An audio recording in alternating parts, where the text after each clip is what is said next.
Shalom Abracha, que Hachem vous protège, vous donne la santé et la joie.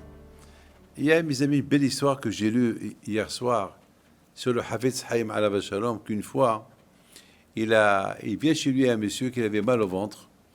Il lui a dit, Rabbi, fais-moi une bracha parce que j'ai mal au ventre et j'étais chez tous les médecins et aucun médecin ne peut m'aider. Et tous les médecins m'ont dit que tu es obligé de vivre avec ça, il n'y a pas de remède. Et Rabbi, je meurs de souffrance. Alors Hafetz Haïm lui dit, tu sais quoi? Je vais te donner une adresse, tu vas aller chez un rabbin, dis-lui de ma part qu'il te fait une bracha. Mais si tu veux que la bracha de ce rabbin elle soit acceptée dans le ciel, il faut savoir que ça prend 40 jours et il faut le dire à personne. Ne dis à personne que ce rabbin, le rabbin à qui je t'envoie, qui t'a fait la bracha. Le monsieur, il est d'accord. Il va chez le rabbin. Le rabbin, il a dit quoi? Le Hafetz Haïm t'a dit que moi je te fais une bracha? Il lui dit oui.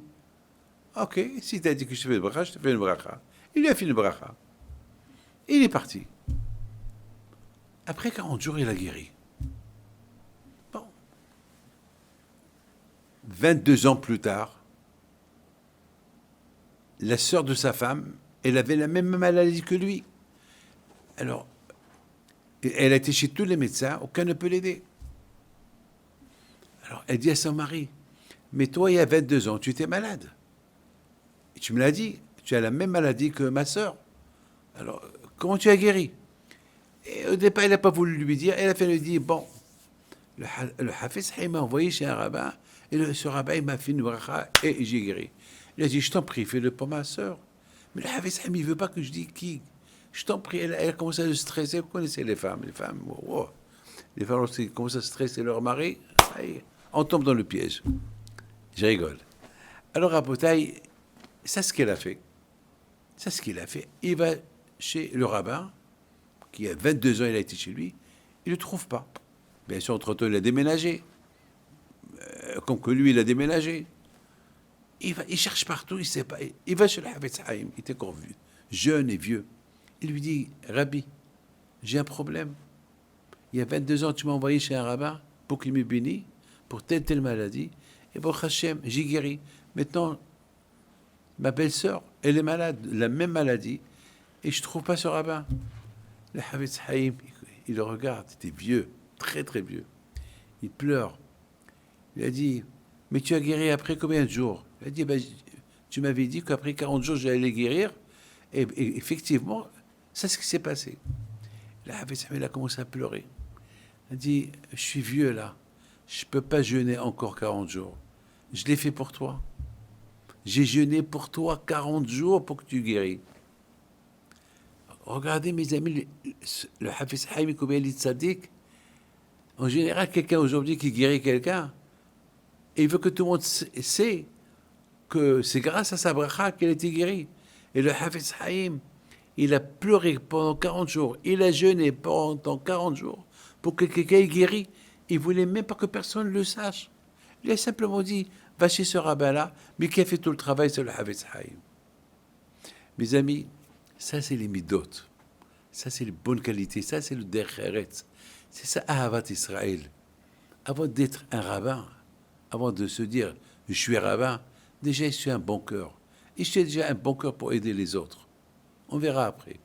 Il y avait une fois un rabbin qui s'appelle Rabbi Essa Zalman Meltzer, qui était le Rosh Yeshiva de Etz Haïm. Il avait toujours l'habitude d'aller à Hebron, chez le sabbat de Slabodka. Il allait lui rendre visite. Et un jour, il est parti chez lui avec son élève. Il dit à... Alors, le rabbin, il a bien reçu le sabbat de Slabodka. Et il dit à sa femme, Rabbanite, prépare-leur un thé, prépare-leur des gâteaux et apporte du sucre. Ils ont commencé à parler.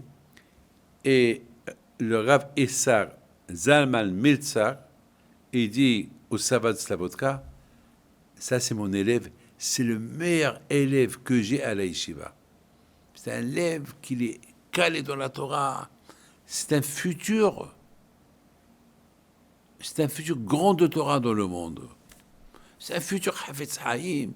c'est un futur, Rabbi Haïm, c'est un futur, un grand gadol. Le Sava, il n'a rien dit. La rabbinité, elle apporte le thé, le sucre, la poudre, du sucre, les gâteaux. Et ils ont commencé à boire et à manger. Et l'élève, qui, soi-disant, on a dit sur lui, c'est un futur tzaddik, il faisait comme ça. Il mettait ses mains dans sa bouche, il prenait le sucre qui tombait sur la table et il le mettait dans sa bouche. Il mettait sa main dans sa bouche avec jusqu'à que ses mains étaient mouillées et ramassait le sucre de la table et le mettait dans sa bouche. Le Sava, il regarde ça et il dit à son élève, Rav Essar Zalman Metzar, tu peux dire à ton élève de sortir 1 minute? Il a dit oui. Il a dit, c'est lui que tu dis qu'il va être un gadolador? Il dit oui. Il dit, mon fils, pour être un gadolador, pour être un grand de la génération, il faut qu'il ait des bonnes midotes. Il faut qu'il ait des bonnes qualités.